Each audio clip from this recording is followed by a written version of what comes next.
Hello po, good morning Ma'am Cha. Magandang umaga po. Kayo daw po ay nanonood sa amin sa Signal TV. Opo Ma'am. Oo, last year lang po kayo nagsimula manood ng programa, madam. Opo Madam. Opo Ma'am. Oo, tsa-tsa Kinakabahan na ako. lang po. Oo, kinakabahan ka ba, Catherine? Yes Ma'am. Oh, wag kang kabahan. Oo, ako lang ito. Kamusta naman po ang signal namin, ang Signal TV dyan sa Tanhay, Negros Oriental? Malakas po Ma'am. Naku, mabuti naman po. So kayo po ano ba, nasa bahay kayo ngayon o nandyan po sa inyong mga amo? Nasa amo ko po. Oo, kasi nga po kayo'y nag-aalaga daw ng matanda at pagka gabi umuuwi po kayo sa pamilya ninyo. Opo Ma'am. Oo, matagal na po kayo dyan sa inyong amo? Matagal-tagal na rin po Ma'am, mga 7 months. Ah, bago lang. Saan po kayo nagtatrabaho dati, bago dyan? Sa ano po Ma'am, sa STL. Ano po? STL po. STL, ano po iyon? Yung ano Ma'am, yung nagpapataya ng sortress. Ah, yung mga loto-loto, ganun po, small town Yes, opo, lottery. Okay. Ah. Bakit po kayo umalis doon, nanay? Ano lang kasi po Ma'am dito, iba kasi yung sa yung sa loto talaga Ma'am, ano, yung porsyento lang ba yung pag kumita kami ng 1,000, 100 lang din po sa amin. Oo, sige po. So, mas okay po dyan sa pag-aalaga, at least yung kita ninyo, 300 pesos per day. Yun nga lang, wala pong mga benepisyo, ano? Opo Ma'am. Oo, sige po. So, sa isang buwan, magkano po yun pumapatak, yung 300 pesos? Ano kasi 1,800 every Saturday kasi yung sahod ko Ma'am. Ah, sumusweldo po kayo lingguhan. Sige po, Nanay Catherine, ilang Opo. taon itong inaalagaan nyo pong matanda? 62. Siya po yung nanonood sa amin.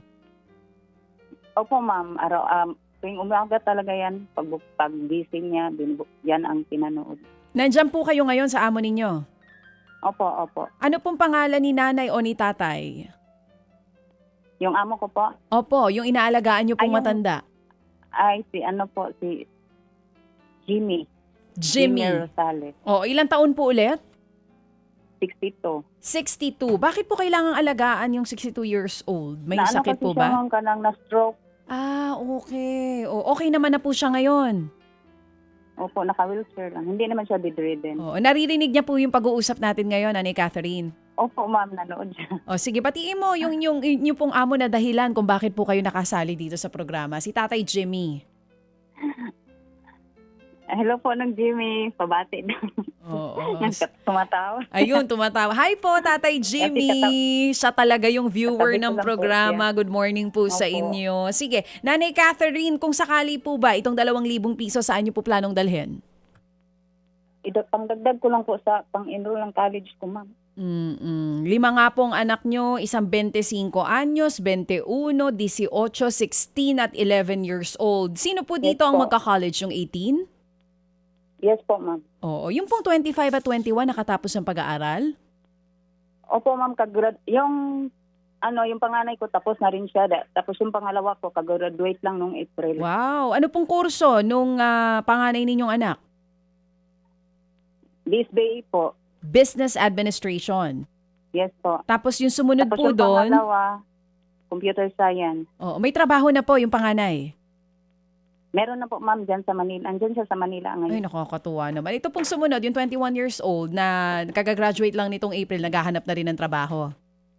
Opo Ma'am. Ano pong trabaho ni tatay? Walay na po kasi kami Ma'am, matagal na. Ah, kayo pong mag-isang nagpalaki dito sa mga anak ninyo? Opo, nagbibigay naman siya ng baon araw-araw pag may klase. Ayun. Oo. Sige, nanay, bigay muna natin yung Bible verse po na ibinigay sa ating kahapon sa The Daily Bread. Ano po ito? Hebreo 12:15.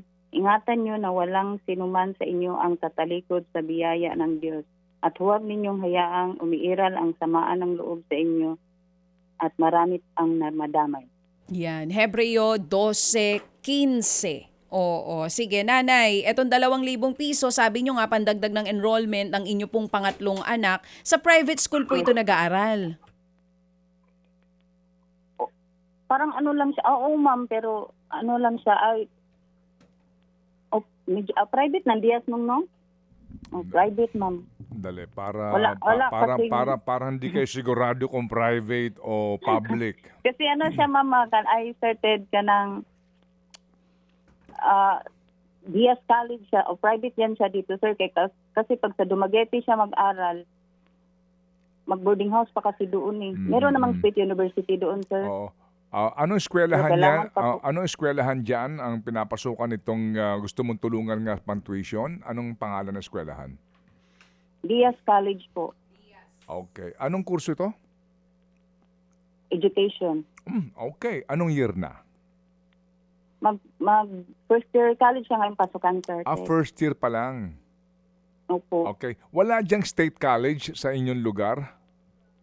Wala, sir. Meron, pero sa Dumaguete, Sa mamasahe Dumaguete pa. pa, malayo pa, no? Kailangan Oo, pa mag-board and lodging doon.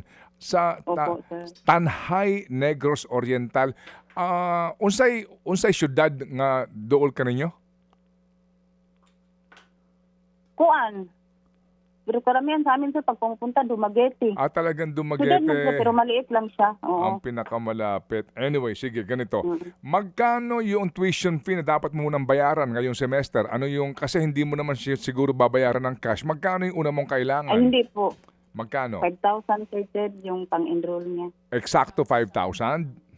Yes po. Naamoy assessment karon diha? Wala, sir. Sige. Paano mo nalaman na 5,000? Kasi yung pangalawa ko, sir, diyan siya sa Diaz nag-graduate. Doon din nag-graduate, Opo. napatapos mo doon. Oo. Sige. So, ano yan? 5,000, ano yan? Ilang 5,000 sa isang semester? Ano, sir, depende lang pag pag mag-exam sila, minsan nagbigay ako ng 2,000. Pag may pera, okay, 3,000. Parang ganun, sir. Pwede bang tanungin mo kung magkano isang semester? Meron bang discount kung bayaran na kaagad isang semester? Okay po, sir. Tatanungin ko po sa register po, sir. Pwede bang hindi ko muna ipadala yung 2,000 sa'yo? Balikan mo kami Okay, sir. kung magkano yung actual tuition fee sa one semester at saka yung babayaran kung sakali na mag-installment ka. Pwede malaman? Opo, sir. Okay po, sir. Para malungkot ka. Hindi, nagulat siya. Hindi naman niya akalain na may sasagot. Wala pa pala, Wala pa oo. ako pinapangako. Hindi niya, Nagtatanong lang ako. hindi niya akalain kasi nga ang nagsabi sa kanya sumali dito yung kanyang amo na 62. Nagulat siya. Usually, di ba kasi 2K or depende Kaya sa mga nga. Happy Pinapatanong Anonymous. ko na wala pa akong kinukumit. Baka ikaw ang nagkukumit. Depende yan sa mga Happy Anonymous natin. Nakikinig lang ang mga yan. Pero nanay, Catherine. Catherine, kailan ka ba pwede Yes, sir. Kailan ka ba pwede magbigay ng information? Monday kaya? Okay na? By Monday? Tuesday?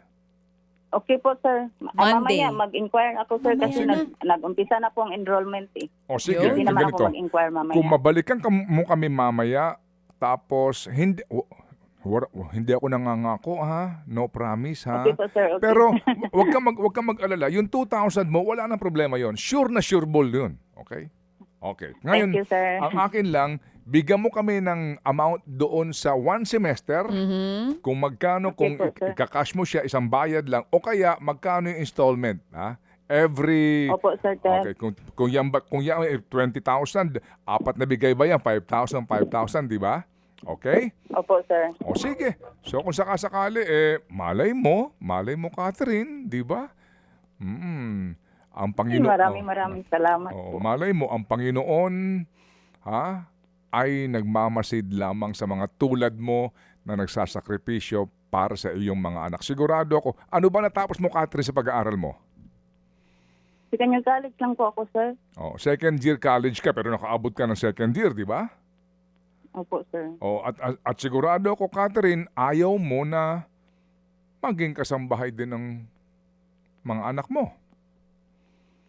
Kaya nga, sir, talaga ako nga makatapos sila ng pag-aaral. Amen, amen. Ayaw mo na matulad sa iyo ang mga anak mo dahil gusto mo silang Opo, sir. iwan na magandang kinabukasan, di ba? Yes, sir po. Naiiyak ka na ba, Catherine?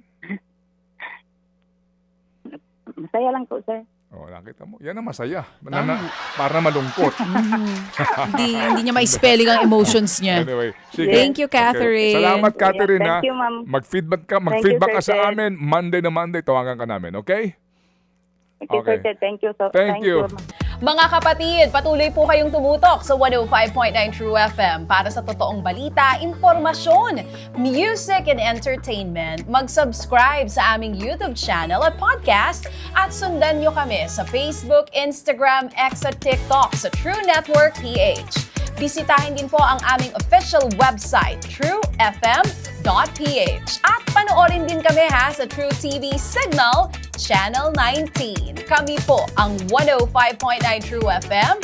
Laging true sa'yo, kapatid. Dito tayo sa totoo, tunay at tapat.